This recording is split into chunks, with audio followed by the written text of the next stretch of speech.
the next chapter. The stuff from 4th grade on. I moved to Greg Street in the 4th grade, so now this biography is gonna get a lot more detailed.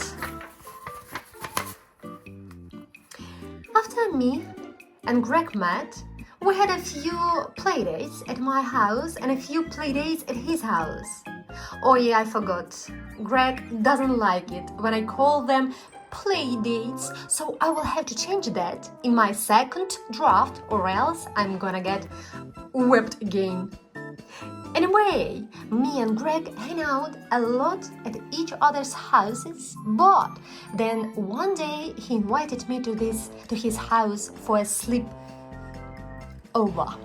I was pretty nervous because I never stayed over at friend's house before. In fact, I wasn't even sleeping in my own bed yet because I was scared.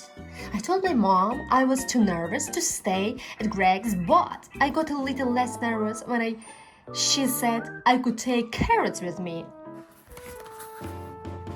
When I got to Greg's, we hung out in his room for a while, but at 9, Mrs. Heffley said it was time to go to bed. And she said we had to sleep in the basement. Well, now I was super nervous because I think basements are really creepy.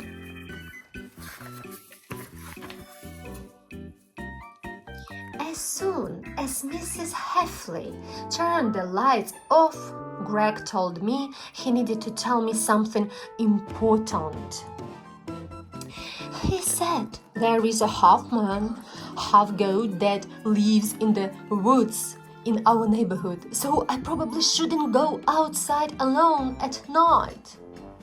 Well, I was not happy to hear that news, and I really wished someone told my parents about this goat guy before we moved into the neighborhood.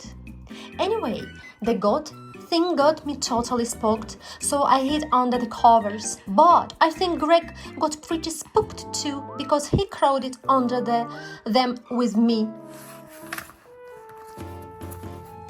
Then all of a sudden there was this crazy noise right outside the window, and it sounded exactly how a half man, half goat would sound. Scrappy. Me and Greg didn't want to get eaten by this goat guy, so we got out of there as fast as we could.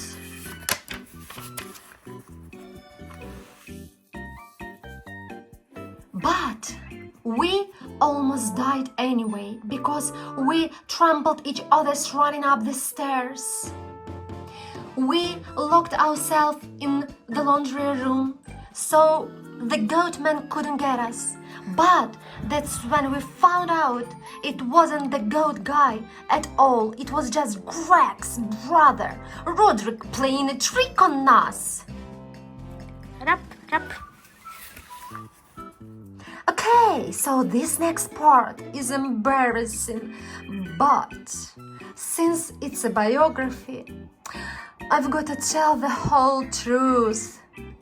I wet my pants when we were in the basement and heard those noises outside.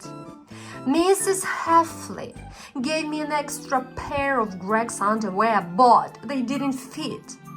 So my dad had to come get me and bring me home, and it was a long time before I was allowed to go to Greg's for another sleepover. See you in the next chapter.